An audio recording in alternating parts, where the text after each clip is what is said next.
දැනට මාස කීපයකට කලින් මට කෙනෙක් කිව්වා එයා ඇවිල්ලා ඉන්නේ මේ බුද්ධ ශාසනය බේරගන්න. ඒ වගේම එයාට නාග ලෝකයෙන් ඇවිල්ලා මිනිස්සු කතා කරනවා. එයාට වඳිනවා. මෙන්න මේ වගේ ලොකු විස්තරයක් මාත් එක්ක කිව්වා. ඒ වගේම එයා හිතනවා මේ රාවණා කියලා කෙනෙක් ඇවිල්ලා මේ රට බාරගනි. මේ රට බේරගනි වගේ මෙන්න මේ වගේ විවිධ අදහස් එයා තුල තිබ්බා. ඉතින් අද මම ඔයාලත් එක්ක කතා කරන්න යන්නේ උග්‍ර මානසික රෝගී තත්ත්වයක් වෙන delusional disorder එකක් කියන්නේ මොකක්ද කියලා. ඉතින් මම අර මුලින්ම අර කතාව කිව්වේ දැන් ඒ පුද්ගලයා තුලත් තියෙන්නේ දැඩි විශ්වාසයක්. ඒක කොච්චර කෙනෙක් එයාට කිව්වත් ඒක එහෙම නෙමෙයි කියලා එයා ඒක පිළිගන්නේ නැහැ. ඉතින් එයා හිතනවා එයාට විශේෂ හැකියාවක් තියෙනවා. එයා ඇවිල්ලා ඉන්නේ මේ රට ජාතිය බේරගන්න. ඒ වගේම නාග ලෝකවලින් සහ විවිධ ලෝකවල මිනිස්සු එයා දිහා බලාගෙන ඉන්නවා. එයාට කතා කරනවා. එයාට වඳිනවා. මෙන්න මේ වගේ දැඩි ස්ථීර විශ්වාසයක් තියෙනවා. ඉතින් මේ DSM-5 වර්ගීකරණය යටතේ delusional disorder එකක තියෙන ප්‍රධාන ලක්ෂණයක් තමයි delusion එකක් කියලා කියන්නේ. අපි බලමු මොකද්ද මේ delusion එකක් කියන්නේ කියලා. මේ delusional disorder එකකට අපි සිංහලෙන් කියනවා මායා ආබාධය කියලා. ඒ වගේම delusions කියලා කියන්නේ මායාවන්. delusion එකක් කියලා කියන්නේ යථාර්ථවත් නොවන ස්ථීර වැරදි විශ්වාසයන් තුල පිහිටීමට තමයි අපි delusion එකක් කියලා කියන්නේ. ඉතින් මේ වගේ delusional disorder එකක් තියෙන කෙනෙක්ට බැලු බැල්මට අපිට එයාට මේ වගේ තත්ත්වයක් තියෙනවා කියලා කියන්න බෑ. මොකද මේ වගේ කෙනෙක් එයාගේ ජීවිතේ එදිනෙදා කටයුතු කරගෙන හොඳින් ඉන්නවා වෙන්න පුළුවන්. නමුත් ඇත්තටම මෑත් එක කතා කරන්න ගත්තොත් ගොඩක් වෙලාවට එයාට දැනෙන දේවල් මෙන්න මේ වගේ යාගේ විශ්වාසයන් ගැන හැමෝටම කියනවා. ඒ හැමෝටම කියලා ගොඩක් වෙලාවට ඒවා තහවුරු කරගන්න උත්සාහ කරනවා. එයා අනිත් අයට මේක කියලා එයාට මෙන්න මෙහෙම හැකියාවක් තියෙනවා. මෙන්න මේ වගේ එයා තුල විශ්මය ජනක හැකියාවක් තියෙනවා කියන එක මිනිස්සුත් සමග බෙදා ගන්නවා වෙන්න පුළුවන්. ඉතින් සමහරුන්ට මේ delusions විවිධ විදිහට තියෙන්න පුළුවන්. සමහරු හිතනවා වෙන්න පුළුවන් කෙනෙක් එයාගේ මනස කන්ට්‍රෝල් කරනවා, මනස පාවිච්චි කරනවා. ඒ වගේම ඒලියන්ස්ලා ඇවිල්ලා යාට පණිවිඩ කියනවා. මෙන්න මේ වගේ විවිධ delusions තියෙන පුළුවන්. ඉතින් අද මම මේ වීඩියෝ එකෙන් ඔයාලට delusions වර්ග 6ක් ගැන කතා කරනවා. ඉතින් දිගටම වීඩියෝ එකේ රැඳිලා යන්න කියලාත් මතක් කරනවා. ඊට කලින් කියන්න ඕන මේ delusion එකක් කියන එක බින්ගුන්මාදය වගේ රෝගී තත්ත්වයකත් අපිට දකින්න තියෙන එක්තරා විදිහේ රෝග ලක්ෂණයක්. මගේ කලින් වීඩියෝ එකකත් මම සඳහන් කරා මේ බින්ගුන්මාදය එහෙම නැත්නම් ස්කිසොෆ්‍රීනියා කියන තත්ත්වය තුල අපිට ප්‍රධාන වශයෙන් hallucinations සහ delusions දකින්න පුළුවන්. නමුත් delusional disorder එක ගත්තොත් මේ මායා ආබාධය කියන එක තුල ප්‍රධාන වශයෙන් දකින්න තියෙන්නේ මෙන්න මේ delusions. ඉතින් මේක අපිට බෙදන්න පුළුවන් primary delusions සහ secondary delusions කියලා. primary delusions කියලා කියන ගොඩක් වෙලාවට මේ එයාට කිසිම වෙනත් මානසික ආබාධයක් නැතුව ඉඳලා කිසිම ප්‍රශ්නයක් නැතුව ඉඳලා එක සැරේ මෙන්න මේ විවිධ delusions ඇති වෙන්න ගන්නවා. secondary delusions කියලා කියන්නේ එයාට යම්කිසි mood එක සම්බන්ධ යම්කිසි විදිහේ මානසික ආබාධ තියෙන්න පුළුවන්. depression, anxiety වගේ විවිධ මානසික රෝග වැළඳිච්ච කෙනෙක්ට delusion එකක් ඇති වෙන්න පුළුවන්. ඉතින් ඔන්න වගේ කැටගරිස් දෙකකට අපිට බෙදන්න පුළුවන්. ඒ වගේම තමයි මම ඔයාලට සඳහන් කරා DSM-5 test revised version එක යටතේ මේ delusional disorder එකක තියෙන ප්‍රධාන types වර්ග 6ක් තියෙනවා කියලා. ඉතින් අපි දැන් බලමු මේ වර්ග 6 මොනවාද කියලා. පළවෙනිම එක තමයි erotomania. එහෙම නැත්නම් අපි කියනවා erotomanic delusions කියලා. මේ වගේ delusion එකක් තියෙන කෙනෙක් හිතනවා යම්කිසි සමාජයේ උසස් තත්වයක සිටින පුද්ගලයෙක්. එහෙම නැත්නම් අපි හිතමු ප්‍රසිද්ධ පුද්ගලයෙක් තමන්ට ආදරය කරනවා කියලා. ඒ කියන්නේ ගොඩක් වෙලාවට ඒ වගේ කවුරු හරි උසස් සමාජ මට්ටමක ඉන්න පුද්ගලයෙක්ගේ ෆොටෝස් එකතු කරනවා වෙන්න පුළුවන්. එහෙම නැත්නම් ටෙලිවිෂන් එකේ නරඹනවා වෙන්න පුළුවන්. අන්තර්ජාලය තුලින් එයාව නරඹනවා වෙන්න පුළුවන්. ඒ නරඹීම තුලින් මෙයා හිතනවා ඒ පුද්ගලයා මෙයාට ආදරය කරනවා. ඒ ටෙලිවිෂන් ස්ක්‍රීන් එක තුලින් ඒ පුද්ගලයා මෙයා දිහා බලාගෙන ඉන්නවා. ඒ වගේම මෙයාට ආදරය ප්‍රකාශ කරනවා. මෙන්න මේ වගේ වැරදි අදහස් ආකල්ප ගොඩනගා ගන්න පුළුවන්. උදාහරණයක් විදිහට අපි හිතමු මේ වගේ පුද්ගලයෙක් චිත්‍රපටයක් නරඹනවා. ඒ චිත්‍රපටයේ ඉන්න ප්‍රධාන නළුවා එයා දිහා බලාගෙන ඉන්නේ. එයාට කතා කරනවා. එයාට හැඟීම් ප්‍රකාශ කරනවා. එයාට ආදරය කරනවා වගේ මෙන්න මේ වගේ වැරදි අදහස් තියෙන්න පුළුවන්. ඉතින් ඒ නිසාම මේ වගේ රෝග තත්ත්වයන් තියන අය අර ප්‍රසිද්ධ පුද්ගලයා ලුහු බඳින්න පටන් ගන්නවා වෙන්න පුළුවන්. දැන් උදාහරණයක් විදිහට අද සෝෂල් මීඩියා තියෙන නිසා ගොඩක් වෙලාවට සෝෂල් මීඩියා තුලින් ස්ටෝක් කරනවා වෙන්න පුළුවන්. එහෙම නැත්නම් ෆිසිකලි ගිහිල්ලා ස්ටෝක් කරනවා වෙන්නත් පුළුවන්. ඉතින් ඔය වගේ විවිධ දේවල් කරනවා. මොකද ඒ වගේම එයා හිතාගෙන ඉන්නවා එයා මායා ලෝකයක් තුල හිර වෙලා එයා හිතාගෙන ඉන්නවා එයාට මෙන්න මේ වගේ ආදරවන්තයෙක් ඉන්නවා. ඒ කෙනා මං එනකම් බලාගෙන ඉන්නේ. ඒ කෙනා මෙන්න මෙහෙම උසස් සමාජ මට්ටමක පුද්ගලෙක්. එයා මටම බිහි වෙච්ච කෙනෙක්. එයා මට තමයි ආදරය කරන්නේ. මෙන්න මේ වගේ විවිධ ආකල්ප එයා තුල තියෙන්න පුළුවන්. ඉතින් කොච්චර මේ වගේ දෙයක් පැහැදිලි කරන්න උත්සාහ කරත් ඒ වගේ අය පිළිගන්නේ නැහැ. ඉතින් ඒක තමයි අපි ස්ථීර දැඩි විශ්වාසයක් කියලා කියන්නේ. ඊළඟ එක තමයි grandiose delusions කියලා කියන්නේ. ඒ කියන්නේ ගොඩක් වෙලාවට මේ වගේ delusion එකක් තියෙන කෙනෙක් හිතනවා තමන් උසස් පුද්ගලයෙක්. තමන්ට අසාමාන්‍ය බලයක් තියෙනවා, හැකියාවක් තියෙනවා කියලා. එහෙම නැත්නම් අදුෂ්‍යමාන බලවේගයන් විසින් තමන්ට බලයක් ලබා දීලා තියෙනවා.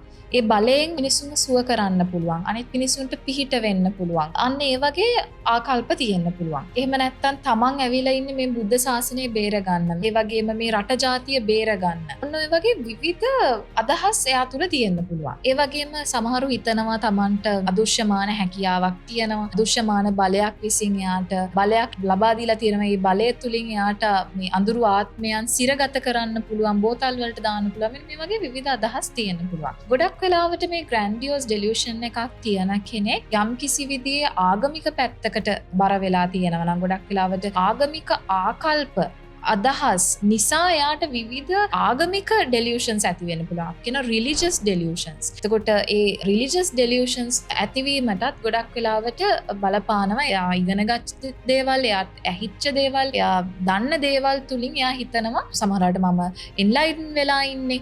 දැන් සමහරවිට දැන් අපි ආගම තුලින් අපිට දැන් බුද්ධ ආගමේ නම් අපි කියනවානේ නිර්වාණය ගැන කතා කරනවා. අන්න ඔය වගේ දේවල් තියෙනවා. ඉතින් යාට ඒ ඇහින සහ එයා ඉගෙන ගන්න දේවල් වලින් එයා ඊට පස්සේ හිතනවා එයාට ඒ වගේ තත්ත්වයක් තියෙනවා. මං සෝවාන් වෙච්ච කෙනෙක්, එහෙම නැත්නම් මම එන්ලයිටන් වෙච්ච කෙනෙක්. ඒ වගේ විවිධ අදහස් තියෙනවා. එහෙම නැත්නම් මට මේ මිනිසුන්ගේ සිත් කියවන්න පුළුවන්. මට දෙවියෝ පේනවා, මට නාග ලෝකෙන් නාගයෝ පේනවා, මට යක්කු පේනවා. ඔය වගේ විවිධ ස්ථීර දැඩි විශ්වාසයන් තියෙන්න පුළුවන්. ඉතින් ගොඩක් වෙලාවට මම අර කිව්වා වගේ මේ grandiose delusions වල තවත් එක්තරා පැත්තක් තමයි මේ religious delusions කියලා කියන්නේ. තුන්වෙනි එක තමයි persecutory delusions කියලා කියන්නේ. persecutory delusion එකක් තියන කෙනෙක් ගොඩක් වෙලාවට හිතනවා තවත් කෙනෙක් එයාට කරදර කරයි. එයාව ලුහු බඳිනවා. එයාව කවුරු හරි හොයාගෙන එනවා. එයා කොහෙ ගියත් කෙනෙක් එයාගේ පස්සෙන් එනවා. ඒ කෙනා එයාව මරන්න උත්සාහ කරනවා. ඉතින් මේ වගේ අදහස් එයාට තියෙන්න පුළුවන්. ඉතින් මේ නිසාම ගොඩක් වෙලාවට මේ වගේ අය මිනිස්සුන්ව විශ්වාස කරන්නේ නැහැ, සැක කරනවා. හැම වෙලේම තවත් කෙනෙක් එයාව රවට්ටන්න උත්සාහ කරනවා. හරි කෑම එකකට මොන හරි දාලා එයාගේ මනස කන්ට්‍රෝල් කරන්න හදනවා. සමහරවිට දැන් ඔෆිස් එකක ඉන්න කෙනෙක් වගේ හිතන්න පුළුවන් එයාගෙන් කවුරු හරි එයාගේ බොස් එයාට වැඩිපුර දේවල් කන්න දීලා ඒ තුලින් එයාලගෙන් වැඩ ගන්නවා. මොන හරි දෙයක් කන්න දීලා එයාලගේ මනස කන්ට්‍රෝල් කරනවා. ඉතින් ඒ තුලින් වැඩිපුර වැඩ ගන්නවා වගේ මෙන්න මේ වගේ අදහස් තියෙන්න පුළුවන්. ගොඩක් වෙලාවට මේ වගේ අය සමහරවිට බියකින් ජීවත් වෙන්නේ, සැකයකින් ජීවත් වෙන්නේ. මොකද කෙනෙක් එයාට කරදරයක් කරයි, රවට්ටයි, යාව මරන්න කෙනෙක් ලිහු බඳිනවා. මෙන්න මේ වගේ විවිධ ආකල්ප තියෙන්න පුළුවන්. හතරවෙනි එක තමයි jealous delusions කියලා කියන. අපි මේකට කියනවා pathological jealousy කියලා. ඒ කියන්නේ ගොඩක් වෙලාවට මේ වගේ delusion එකක් තියෙන කෙනෙක් තමන්ගේ සහකාරයා හෝ සහකාරියව අනවශ්‍ය ලෙස සැක කරනවා. කිසිම හේතු සාධකයක් නැතුව සැක කරනවා. ඒ කෙනා ගොඩක් වෙලාවට හිතන තමන්ගේ සහකාරයා හෝ සහකාරිය නිතරම යාට වංචා කරනවා කියලා. එහෙම නැත්නම් වෙනත් කෙනෙක් එක්ක ලිංගිකව එකතු වෙනවා. එයාට වෙන ලවර් කෙනෙක්, බොයිෆ්‍රෙන්ඩ් කෙනෙක් ඉන්නවා. සමහරවිට කසාද බැඳලා හිටියත් හිතන්නේ ගොඩක් වෙලාවට තමන්ගේ වයිෆ් වෙන එක්ස්ට්‍රා මැරිටල් ඇෆෙයාර් එකක ඉන්නවා. වෙන කෙනෙක්ට ආදරය කරනවා. වෙන කෙනෙක් එක්ක ලිංගික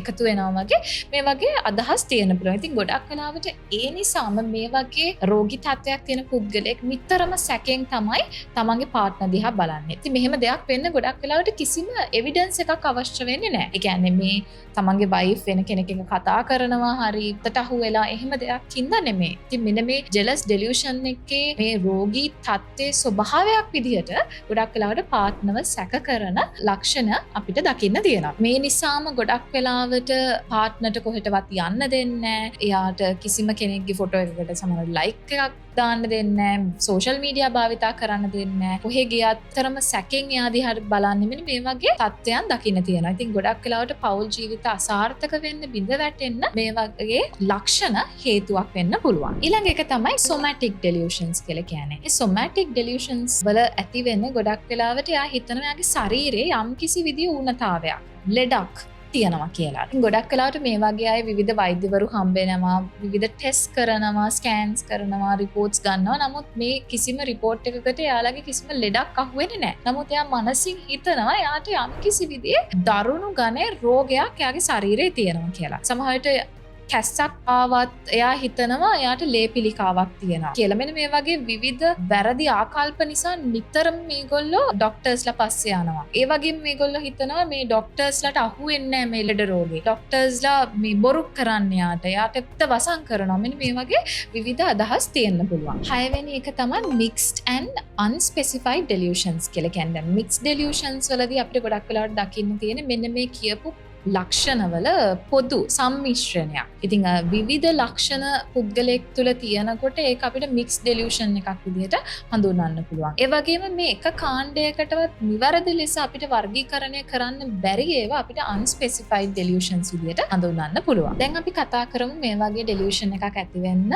බලපාන හේතු සාධක මොනවාද කියලා. ප්‍රධාන වශයෙන් ගත්තාම ජීව විද්‍යාත්මක සාධක බලපානවා. ගොඩක් වෙලාවට අර ජානමය හේතුන් නිසා මේ වගේ රෝගී තත්ත්වයක් ඇති වෙන්න පුළුවන්. තමන්ගේ ඉමීඩියට් ෆැමිලි මෙම්බර්ස්ලට මෙන්න මේ වගේ රෝගී තත්ත්වයන් වැළඳිලා තියෙනවා නම් ජානමය හේතුන් වශයෙන් ඒ පුද්ගලයාටත් මේ වගේ රෝගී තත්ත්වයක් ඇතිවීමට හැකියාවක් තියෙනවා. ඒ වගේම මොලේ පවතින ස්නායු සම්ප්‍රේෂණවල අසමතුලිතතාවයන් නිසා මේ වගේ රෝගී තත්ත්වයන් ඇති වෙන්න පුළුවන්. පාරිසරික හේතුන් සම්බන්ධයෙන් කතා කරනකොට ගොඩක් වෙලාවට අධික මත්ද්‍රව්‍ය මත්පැන් වලට යොමු වීමේ හේතුවක් නිසා මේ වගේ ඩෙලියුෂන්ස් තත්ත්වයක් ඇති වෙන්න පුළුවන්. ඒ වගේම පුංචි කාලේ පුංචි අවදියේදී විවිධ කම්පනයන් වලට ලක් වෙච්ච කෙනෙක්, විවිධ ට්‍රොමැටික් අත්දැකීම් වලට මුහුණ දීපු කෙනෙක්ට මේ වගේ තත්ත්වයන් ඇති වෙන්න පුළුවන්. ගොඩක් වෙලාවට එයාගේ අතීත ජීවිතය තුළ ගොඩාක් ප්‍රශ්න, දුක්ඛං කටළු වලට මුහුණ දීපු කෙනෙක්, හිතන් නැති විදිහට එයාගේ ජීවිතේ විවිධ ප්‍රශ්න,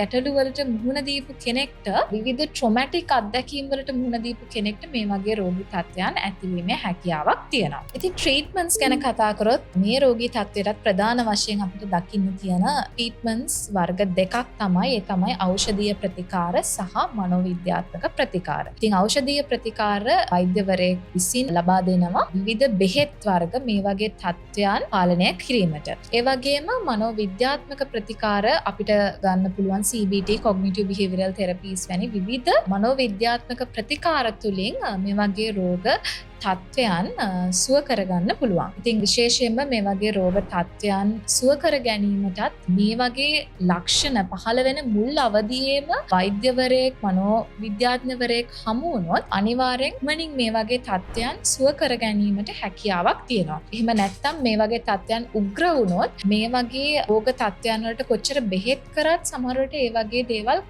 කන්ට්‍රෝල් කරගන්න, නැවත යථා තත්ත්වයට පත් කරගන්න අපහසු වෙන්න පුළුවන්. ඉතින් ඒ නිසා මේ වගේ රෝග ලක්ෂණ තියෙන කෙනෙක් ඉන්නවා නම් අනිවාර්යෙන් ඒ වගේ අය මනෝවෛද්‍යවරයෙක්ට එහෙම නැත්නම් මනෝවිද්‍යාඥවරයෙක් වෙත යොමු කිරීම ඉතාමත් වැදගත් වෙනවා. මේ වගේ වීඩියෝස් නරඹන්න මිහිෂා පෙරේරා ටොක්ස් YouTube channel එකත් එක්ක එකතු වෙන්න කියලා මතක් කරනවා.